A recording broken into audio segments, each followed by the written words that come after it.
चिराग पढ़ाई विच पहले दिनों ही तिखा सी। हर साल ਉਹ जमात विचों पहले ਜਾਂ दूजे नंबर ते आउंदा। जिस तरह सूरदास आदमी दी सारी ताकत बाकी ज्ञान इंद्रियां अते कलावां ते केंद्रित हो जाती है, उसे तरह शायद चिराग दी सारी शरीरिक ते मानसिक समर्था पढ़ाई अते खेडां विच केंद्रित सी। फुटबाल खेडदा ਉਹ चुंबकी पैरां नाल गेंद नूं लई हवा दे बुੱਲੇ वांग भजदा अते गोल पोस्ट दे फट्टे खड़का दिंदा। जोनल अते जिला पद्धरी एथलैटिक मुकाबलियां विच उस स्कूल दी शान हुंदा। रब दी रहमत नाल उसदा शरीर भी मर्दाने रूप विच प्रफुल्लित हो रहा सी।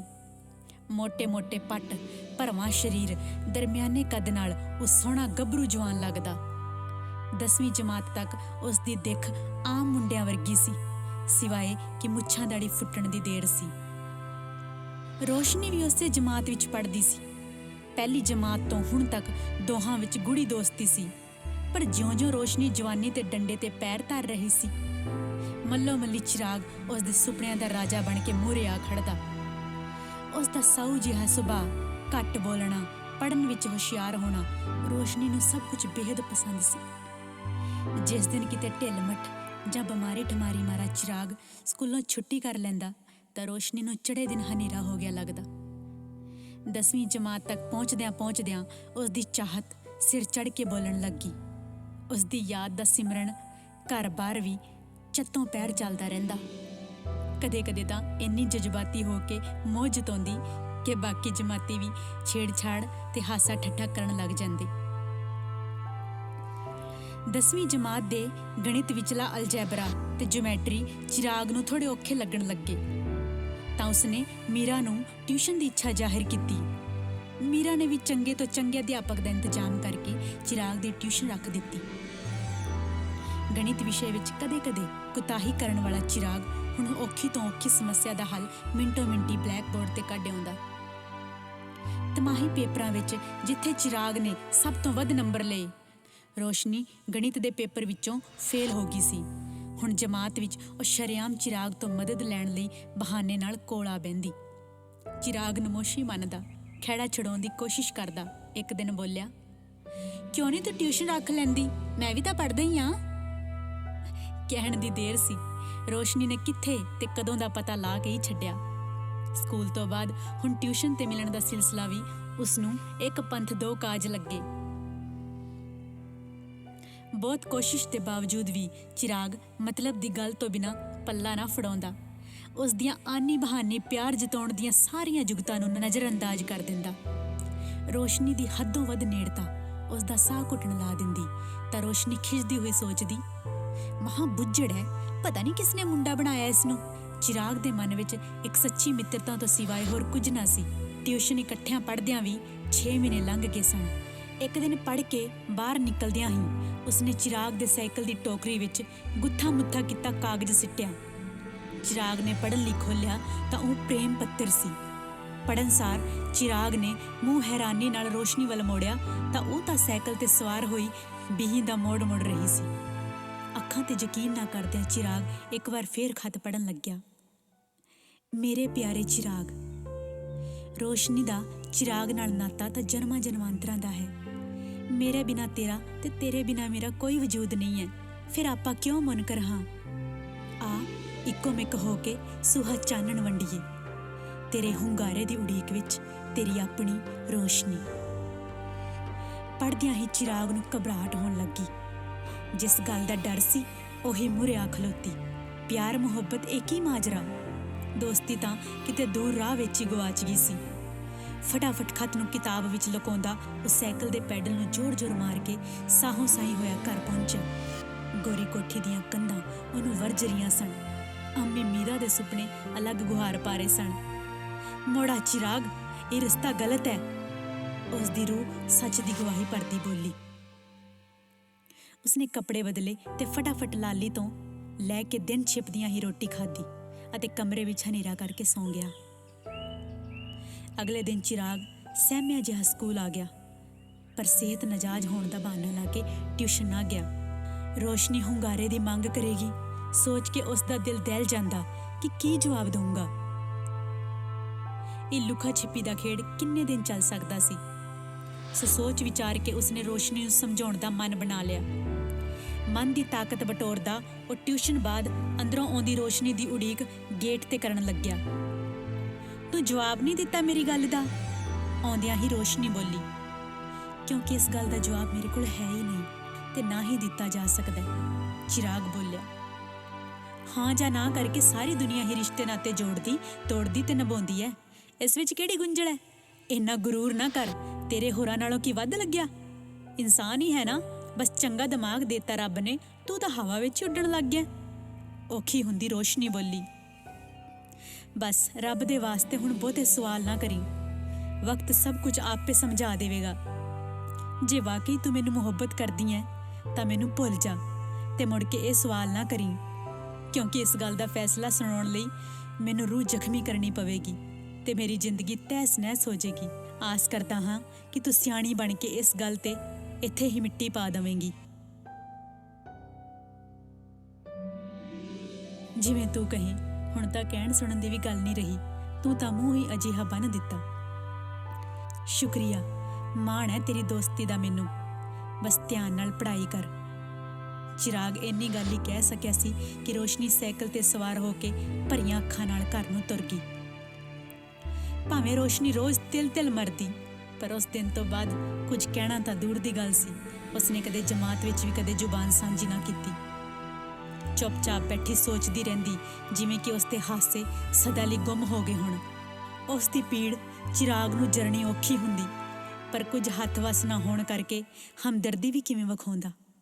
ਰਸਤੇ ਅਲੱਗ ਹੋਣੇ ਸੀ ਤਾਂ ਕੁਦਰਤ ਤੇ ਮੁਕੱਦਰ ਵੀ ਨਾਲ ਰਲ ਗਏ। ਰੋਸ਼ਨੀ 10ਵੀਂ ਜਮਾਤ ਵਿੱਚੋਂ ਫੇਲ ਹੋ ਗਈ ਸੀ। ਹੁਣ ਉਹ ਇੱਕ ਦੂਜੇ ਨੂੰ ਕਦੇ ਮਾੜਾ ਮੋਟਾ ਦੂਰੋਂ ਹੀ ਵੇਖਦੇ ਤੇ ਸਬਰ ਕਰ ਲੈਂਦੇ। ਚਿਰਾਗ ਦੇ ਇਨਸਾਨੀ ਮੋਹ ਦਾ ਰੋਸ਼ਨੀ ਦੀ ਮੁਹੱਬਤ ਨਾਲੋਂ ਜ਼ਮੀਨ ਅਸਮਾਨ ਦਾ ਫਰਕ ਸੀ। ਪਰ ਜਦੋਂ ਕੋਈ ਇੰਨੀ ਸ਼ਿੱਦਤ ਨਾਲ ਚਾਹਵੇ ਤਾਂ ਇਨਸਾਨ ਪਿਘਲ ਹੀ ਜਾਂਦਾ ਹੈ ਨਾ। 12ਵੀਂ ਜਮਾਤ ਵਿੱਚੋਂ ਚੰਗੇ ਨੰਬਰ ਲੈ ਕੇ ਪਾਸ ਹੋਈ ਚਿਰਾਗ ਨੇ ਕਿਸੇ ਚੰਗੇ ਕਾਲਜ ਤੋਂ ਵਕਾਲਤ ਦੀ ਪੜ੍ਹਾਈ ਕਰਨ ਦਾ ਫੈਸਲਾ ਕੀਤਾ। ਦਾਖਲਾ ਵੀ ਮੈਰਿਟ ਦੇ ਆਧਾਰ ਤੇ ਚੰਡੀਗੜ੍ਹ ਦੇ ਮਸ਼ਹੂਰ ਕਾਲਜ ਵਿੱਚ ਹੋ ਗਿਆ ਸੀ। ਮੀਰਾ ਵੀ ਚਿਰਾਗ ਨੂੰ ਸਫਲਤਾ ਦੀਆਂ ਪੌੜੀਆਂ ਚੜ੍ਹਦੇ ਵੇਖ ਕੇ ਛਾਤੀ ਚੌੜੀ ਕਰ ਕਹਿੰਦੀ, ਜੱਜ ਬਣੂਗਾ ਮੇਰਾ ਚਿਰਾਗ, ਕੁਰਸੀ ਤੇ ਬੈਠ ਕੇ ਠੋਕ ਕੇ ਫੈਸਲੇ ਕਰਿਆ ਕਰੂ। ਪੜ੍ਹਾਈ ਦੇ ਖਰਚੇ ਵਿੱਚ ਮੀਰਾ ਕਦੇ ਕੋਈ ਕਮੀ ਪੇਸ਼ੀ ਨਾ ਆਉਣ ਦਿੰਦੀ। ਪਰ ਕਾਫੀ ਸਮਾਂ ਚਿਰਾਗ ਦਾ ਨਵੇਂ ਸ਼ਹਿਰ ਦੀ ਆਬੋ ਹਵਾ ਵਿੱਚ ਜੀ ਨਾ ਲੱਗਿਆ। ਗੋਰੀ ਕੋਠੀ ਦੀਆਂ ਕੰਧਾਂ ਮੀਰਾ, ਕੋੜਾਮਲ, ਲਾਲੀ, ਜੁਗਨੂ, ਰੋਸ਼ਨੀ ਤੇ ਹੋਰ ਦੋਸਤ ਮਿੱਤਰ ਬਹੁਤ ਯਾਦ ਆਉਂਦੇ। ਨਵਿਆਂ ਵਿੱਚ ਰਚਨਾ ਵਸਣਾ ਮੁੱਢ ਤੋਂ ਜ਼ਿੰਦਗੀ ਸ਼ੁਰੂ ਕਰਨ ਦੇ ਬਰਾਬਰ ਲੱਗਦਾ ਸੀ।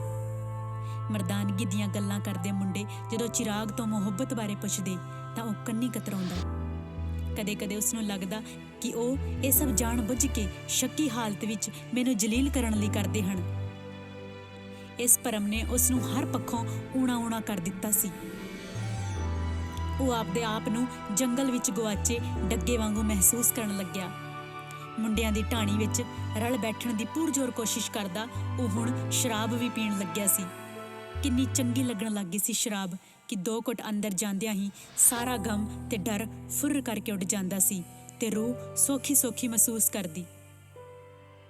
ਨਹੀਂ ਤਾਂ ਮੁੰਡਿਆਂ ਦੀ ਹਰ ਟੀਚਰ ਉਸਨੂੰ ਨਸ਼ਤਰ ਵਾਂਗ ਖੁੱਭਦੀ ਸੀ। ਹੁਣ ਸ਼ਰਾਬ ਦੇ ਨਸ਼ੇ ਵਿੱਚ ਗੱਲ ਜਰਨੀ ਤੇ ਕਹਿਣੀ ਸੌਖੀ ਲੱਗਦੀ ਸੀ। ਆਪ ਦੀ ਇਸ ਕੁਦਰਤੀ ਉਣਤਾਈ ਨੂੰ ਪੂਰਨ ਲਈ ਉਹ ਇਹ ਨਵਾਂ ਹੱਲ ਲੱਭ ਚੁੱਕਿਆ ਸੀ। ਢਾਣੀ ਦੇ ਇਸ਼ਾਰਿਆਂ ਤੇ ਨੱਚਦਾ ਉਹ ਹਰ ਹਾਲ ਪ੍ਰਵਾਨ ਚੜ੍ਹਨ ਦੀ ਕੋਸ਼ਿਸ਼ ਕਰਦਾ ਸੀ। ਹਰਕਤਾਂ ਦੀ ਨੌਬਤ ਜਦੋਂ ਹੱਦ ਬੰਨੇ ਟੱਪ ਜਾਂਦੀ ਤਾਂ ਉਹ ਅੱਖ ਬਚਾ ਕੇ ਖਿਸਕ ਜਾਂਦਾ ਸੀ। ਕਮਰੇ ਵਿੱਚ ਨਾਲ ਰਹਿੰਦੇ ਮੁੰਡਿਆਂ ਦਾ ਸ਼ੱਕ ਪੱਕਾ ਹੋ ਜਾਂਦਾ ਸੀ ਕਿ ਕੋਈ ਗੜਬੜ ਤਾਂ ਜ਼ਰੂਰ ਹੈ। ਕਾਲਜ ਦੇ ਸਭ ਤੋਂ ਲੋਫਰ ਮੁੰਡਾ ਚੰਨੀ, ਜੋ ਕਿ ਆਪਦੇ ਆਪ ਨੂੰ ਡੌਨ ਸਮਝਦਾ ਸੀ, ਡਰਾ ਧਮਕਾ ਕੇ ਚਿਰਾਗ ਨਾਲ ਬਦਫੈਲੀ ਕਰਨ ਲੱਗਿਆ ਸੀ। ਉਸ ਦਾ ਸਰੀਰਕ ਸ਼ੋਸ਼ਣ ਕਰਨ ਲੱਗਿਆ ਸੀ। ਹੌਲੀ ਗੱਲ ਜੰਗਲ ਦੀ ਅੱਗ ਵਾਂਗੂ ਸਾਰੇ ਕਾਲਜ ਦੇ ਵਿੱਚ ਫੈਲ ਚੁੱਕੀ ਸੀ। ਮੰਡੀਰ ਵਿੱਚੋਂ ਕਿੰਨੇ ਹੋਰ ਵੀ ਮਸਤੀ ਮਾਰੇ ਬਦਤਮੀਜ਼ੀ ਕਰਦੇ ਚਿਰਾਗ ਨੂੰ ਸ਼ਰਾਬ ਪੀਣ ਦੇ ਬਹਾਨੇ ਬੁਲਾ ਕੇ ਸਰੀਰਕ ਸ਼ੋਸ਼ਣ ਕਰਨ ਲੱਗੇ। ਝੂਠੀ ਤਾਰੀਫ ਤੇ ਪ੍ਰਸ਼ੰਸਾ ਨਾਲ ਉਸਨੂੰ ਸੱਤੀ ਅੰਬਰੇ ਉੱਡਣ ਲਾ ਦਿੰਦੇ। ਹੁਣ ਚਿਰਾਗ ਲਈ ਵੀ ਇਹ ਗੱਲ ਆਮ ਜਿਹੀ ਹੋ ਗਈ ਸੀ। ਸਾਰੇ ਮੁੰਡੇ ਖੁੰਡੇ ਅਜਿਹੀਆਂ ਹਰਕਤਾਂ ਕਰਦੇ ਹੀ ਹੁੰਦੇ ਹਨ। ਕਈ ਥਾਪੀ ਤੇ ਧਰਵਾਸ ਦਿੰਦੇ ਰਹਿੰਦੇ। ਹੁਣ ਤਾਂ ਉਸਨੂੰ ਹਰ ਗਰੁੱਪ ਦੀ ਢਾਣੀ ਆਪਣੀ ਸੰਗਤ ਵਿੱਚ ਬਿਠਾਉਣਾ ਲੋਚਦੀ ਸੀ। ਆਥਣ ਹੁੰਦਿਆਂ ਹੀ ਚਿਰਾਗ ਦੀ ਮੰਗ ਹੋਣ ਲੱਗਦੀ। ਸ਼ਰਾਬ ਦੇ ਜਾਮ ਖੜਕਣ ਲੱਗਦੇ ਤੇ ਮੀਟ ਮੁਰਗੇ ਦਾ ਇੰਤਜ਼ਾਮ ਕੀਤਾ ਜਾਂਦਾ ਸੀ। ਸਿਤਮ ਦੀ ਗੱਲ ਤਾਂ ਉਦੋਂ ਹੋਈ ਜਦ ਕਾਲਜ ਦੇ ਇੱਕ ਦੋ ਨੌਜਵਾਨ ਪ੍ਰੋਫੈਸਰ ਵੀ ਰਾਜ ਜਾਣ ਕੇ ਇਸ ਗੰਦੀ ਖੇਡ ਵਿੱਚ ਭਾਗੀਦਾਰ ਬਣ ਗਏ ਸਨ। ਚਿਰਾਗ ਲੋਕਾਂ ਲਈ ਖਿਡੌਣਾ ਬਣ ਕੇ ਰਹਿ ਗਿਆ ਸੀ। ਕਦੇ-ਕਦੇ ਜ਼ਮੀਰ ਉਸ ਨੂੰ ਹਲੂਣਦੀ ਤਾਂ ਉਸ ਦੀ ਰੂਹ ਕਲਪ ਉੱਠਦੀ। ਮੀਰਾ ਦੇ ਬੁਣੇ ਰੰਗਲੇ ਸੁਪਨਿਆਂ ਦਾ ਦੁਸ਼ਾਲਾ ਕੰਡਿਆਲੀ ਚਾਦਰ ਬਣ ਕੇ ਉਸ ਦੇ ਬਦਨ ਵਿੱਚ ਚੁੱਭਦਾ। ਰੋਸ਼ਨੀ ਦੀ ਮੁਹੱਬਤ ਕਲੇਜੇ ਧੂਹ ਪਾਉਂਦੀ। ਉਸ ਨੂੰ ਲੱਗਦਾ ਕਿ ਉਹ ਵਿਚਾਰੀ ਰੋਸ਼ਨੀ ਤਾਂ ਮੇਰੀ ਅਸਲੀਅਤ ਜਾਣ ਕੇ ਵੀ ਸ਼ਾਇਦ ਮੈਨੂੰ ਅਪਣਾ ਲੈਂਦੀ ਤੇ ਫੁੱਲਾਂ ਵਾਂਗ ਰੱਖਦੀ। ਆਪਦੇ ਆਪ ਨੂੰ ਘਿਰਣਾ ਕਰਦਾ ਅਤੇ ਅੱਕ ਥੱਕ ਕੇ ਕੋਈ ਰਾਹ ਨਾ ਦਿਸਦਾ ਤਾਂ ਸ਼ਰਾਬ ਪੀਣ ਵਾਲਿਆਂ ਦੀ ਢਾਣੀ ਵਿੱਚ ਜਾ ਬਹਿੰਦਾ ਤੇ ਆਪਦੇ ਜਿਸਮ ਨੂੰ ਲੋਕਾਂ ਲਈ ਪਰੋਸ ਦਿੰਦਾ। ਡਿਗਰੀ ਦੇ ਅਖੀਰਲੇ ਸਾਲ ਸਭ ਆਪੋ ਆਪਣੀ ਪੜ੍ਹਾਈ ਵੱਲ ਧਿਆਨ ਦੇਣ ਲੱਗੇ। ਖਾਣ ਪੀਣ ਛੱਡ ਕੇ ਸਮੇਂ ਤੇ ਡਿਗਰੀ ਖਤਮ ਕਰਨ ਲਈ ਬੁਰੀਆਂ ਆਦਤਾਂ ਤੋਂ ਕਿਨਾਰਾ ਕਰ ਗਏ। ਚਿਰਾਗ ਹੁਣ ਇਕੱਲਾਪਣ ਮਹਿਸੂਸ ਕਰਦਾ, ਚੁੱਪਚਾਪ ਰਹਿੰਦਾ। ਖਾਣ ਪੀਣ ਦੀ ਭੁੱਖ ਵੀ ਘਟ ਗਈ ਸੀ ਅਤੇ ਉਸ ਦਾ ਭਾਰ ਵੀ ਘਟਣ ਲੱਗਿਆ ਸੀ। ਸੁਸਤੀ ਤੇ ਕਮਜ਼ੋਰੀ ਦੀ ਮਾਰ ਉਹ ਘੇਸਲ ਮਾਰ ਕੇ ਪੀਰੀਅਡ ਮਿਸ ਕਰਕੇ ਕਮਰੇ ਵਿੱਚ ਹੀ ਸੁੱਤਾ ਰਹਿੰਦਾ ਸੀ। ਮੀਰਾ ਤਾਂ ਪਿਛਲੇ 4-5 ਸਾਲਾਂ ਵਿੱਚ ਕਦੇ ਵੀ ਉਸ ਦੇ ਪਿੱਛੇ ਨਹੀਂ ਆਈ ਸੀ ਤਾਂ ਕਿ ਗੱਲ ਜੱਗ ਜ਼ਾਹਰ ਹੋਣ ਤੇ ਲੋਕ ਚਿਰਾਗ ਨੂੰ ਜਲੀਲ ਨਾ ਕਰਨ। ਚਿਰਾਗ ਆਪ ਹੀ ਛੁੱਟੀ ਦੇ ਕੇ 2-3 ਹਫ਼ਤਿਆਂ ਬਾਅਦ ਘਰ ਮੁੜਦਾ, ਪਰ ਇਸ ਸਾਲ ਉਹ ਪੜ੍ਹਾਈ ਦੇ ਭੱਜ ਲਾ ਕੇ 2-2 ਮਹੀਨੇ ਘਰ ਨਾ ਗਿਆ। ਇੱਕ ਵਾਰ ਕਈ ਮਹੀਨਿਆਂ ਬਾਅਦ ਜਦ ਗੋਰੀ ਕੋਠੀ ਪਰਤਿਆ ਤਾਂ ਮੀਰਾ ਦਾ ਉਸ ਨੂੰ ਦੇਖ ਕੇ ਹੀ ਧਾਹ ਨਿਕਲ ਗਿਆ ਸੀ। ਉਹ ਚਿਰਾਗ ਨਾ ਜਾਣੋ ਕੋਈ ਹੋਰ ਹੀ ਸ਼ਖਸ ਹੋਵੇ। ਪੀਲਾ ਫਟਕ ਰੰਗ, ਮੁੱਠੀ ਕੁ ਹੱਡੀਆਂ, ਕੰਬਦਾ ਸਰੀਰ ਤੇ ਧੀਮੀ ਜਿਹੀ ਆਵਾਜ਼। ਕੀ ਗੱਲ, ਪੜ੍ਹਾਈ ਦਾ ਇੰਨਾ ਜ਼ੋਰ ਹੈ ਕਿ ਖਾਂਦਾ ਪੀਂਦਾ ਵੀ ਨਹੀਂ ਚੱਜ ਨਾਲ? ਆਹ ਕੀ ਹਾਲ ਬਣਾ ਰੱਖਿਆ ਹੈ? ਮੀਰਾ ਚਿੰਤਿਤ ਹੋਈ ਪੁੱਛਣੋਂ ਨਾ ਰਹਿ ਸਕੀ। ਅੰਮੀ, ਘਰ ਦੀ ਰਹਿਣੀ ਸਹਿਣੀ ਤੇ ਬਾਹਰ ਦੀ ਰਹਿਣੀ ਸਹਿਣੀ ਦਾ ਫਰਕ ਤਾਂ ਹੁੰਦਾ ਹੀ ਹੈ ਨਾ। ਮੈਂ ਜਮਾ ਨੋਬਰ ਨੋਵਾਂ। ਤੰਦਰੁਸਤ ਹੋਣ ਦਾ ਡਰਾਮਾ ਕਰਦੇ ਚਿਰਾਗ ਨੇ ਮੀਰਾ ਨੂੰ ਚੁੱਪ ਕਰਵਾ ਦਿੱਤਾ। ਚਿੰਤਤ ਕੱਲੀ ਮੀਰਾ ਹੀ ਨਹੀਂ ਸੀ, ਜੁਗਨੂ, ਕੋੜੇਮਲ ਤੇ ਲਾਲੀ ਵੀ ਪਰੇਸ਼ਾਨ ਹੋ ਗਈ ਸੀ। ਅਖੀਰ ਇੱਕ ਦਿਨ ਕੋੜੇਮਲ ਨੇ ਮੀਰਾ ਨੂੰ ਕਿਹਾ, ਜੇ ਕਹੀਂ ਤਾਂ ਕਾਲਜ ਜਾ ਕੇ ਪਤਾ ਸੁਤਾ ਕਰਕੇ ਆਵਾਂ? ਮੀਰਾ ਵੀ ਝੱਟ ਹਾਂ ਕਹਿ ਗਈ। ਹੋਸਟਲ ਦੇ ਬਾਹਰ ਕੰਟੀਨ ਤੇ ਜਾ ਕੇ ਬੈਠੇ ਕੋੜੇਮਲ ਨੇ ਮੁੰਡਿਆਂ ਨੂੰ ਚਿਰਾਗ ਨੂੰ ਸੱਦਣ ਲਈ ਕਿਹਾ ਤੇ ਆਪ ਬੈਂਚ ਤੇ ਬੈਠ ਕੇ ਉਡੀਕਣ ਲੱਗਿਆ। ਲਸ਼-ਲਸ਼ ਕਰਦੇ ਹਰੇ ਕਚੂਰ ਘਾਹ ਵਾਲੇ ਲਾਨ ਤੇ ਫੁੱਲਾਂ ਦੀਆਂ ਕਿਆਰੀਆਂ ਪੂਰੇ ਜੋਬਨ ਤੇ ਸਨ। ਅਮਲਤਾਸ ਦੇ ਫੁੱਲਾਂ ਨਾਲ ਲੱਦੇ ਦਰਖਤ ਜੰਨਤ ਦਾ ਨਜ਼ਾਰਾ ਪੇਸ਼ ਕਰ ਰਹੇ ਸਨ। ਸੋਹਣੀਆਂ ਪੱਗਾਂ ਸਜਾਈ ਮੁੰਡੇ ਸਕੂਟਰ ਮੋਟਰਸਾਈਕਲਾਂ ਤੇ ਆ ਜਾ ਰਹੇ ਸਨ। ਜਵਾਨੀ ਵੀ ਕਿਆ ਬਾਕਮਾਲ ਸ਼ੈ ਹੈ। ਕੋੜੇਮਲ ਨੂੰ ਆਪ ਦੇ ਦਿਨ ਯਾਦ ਆ ਗਏ ਸਨ। ਤਾਂ ਅਚਾਨਕ ਇੱਕ ਮਧਰਾ ਜਿਹਾ ਮੁੰਡਾ ਕੋਲ ਆ ਕੇ ਬੋਲਿਆ, ਅੰਕਲ, ਚਿਰਾਗ ਨੂੰ ਮਿਲਣ ਆਇਓ? ਹਾਂ ਪੁੱਤਰ, ਕੋੜੇਮਲ ਨਿਮਰਤਾ ਨਾਲ ਬੋਲਿਆ। ਮੁੰਡੇ ਸੱਦਣ ਗਏ ਨੇ ਤਾਂ ਆ ਜਾਂਦਾ, ਪਰ ਤੁਸੀਂ ਉਹਦਾ ਇਲਾਜ ਕਰਾਓ ਮੇਰੇ ਕਹੇ ਤੇ। ਕਿਉਂ, ਕੀ ਹੋਇਆ? ਉੱਠ ਕੇ ਖੜਾ ਹੁੰਦਾ ਕੋੜੇਮਲ ਘਬਰਾ ਕੇ ਬੋਲਿਆ। ਹੋਇਆ ਕੀ ਹੈ ਤਾਂ ਡਾਕਟਰ ਹੀ ਦੱਸੂ, ਪਰ ਸਹੁਰਾ ਮੰਜੇ ਨਾਲ ਮੰਜਾ ਹੋਇਆ ਖਿਉਂ ਕਰਦਾ ਰਹਿੰਦਾ।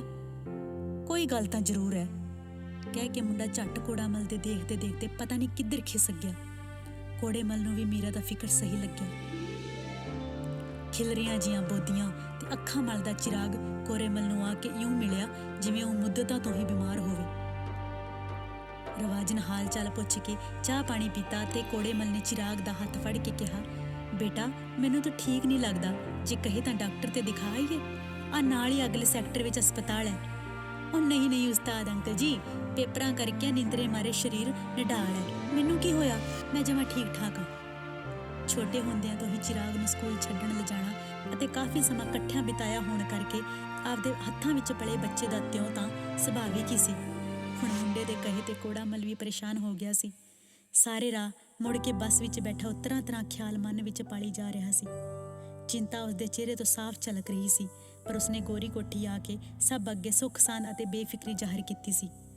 ਅਗਲੇ ਹੀ ਵਾਰ ਐਤਵਾਰ ਚਿਰਾਗ ਘਰ ਆਇਆ ਤਾਂ ਕੋੜੇਮਲ ਨੇ ਕਾਰ ਮੰਗਵਾ ਕੇ ਚਿਰਾਗ ਨੂੰ ਹਸਪਤਾਲ ਜਾਣ ਲਈ ਕਿਹਾ। ਉਸਦੀ ਨਾ ਨੁੱਕਰ ਦੀ ਕੋਈ ਸੁਣਵਾਈ ਨਾ ਹੋਈ। ਮੀਰਾ ਤੇ ਕੋੜੇਮਲ ਉਸ ਨੂੰ ਡਾਕਟਰ ਸੋਪਤੀ ਕੋਲ ਲੈ ਗਏ ਸੀ।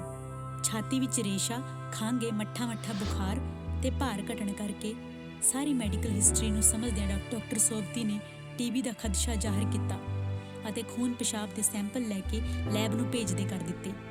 ਫਿਲਹਾਲ ਕਾਕਾ, ਤਾਕਤ ਤੇ ਭੁੱਖ ਲੱਗਣ ਦੀਆਂ ਦਵਾਈ ਦੇ ਕੇ ਮੈਂ ਤੁਹਾਨੂੰ ਭੇਜਦਾ ਹਾਂ।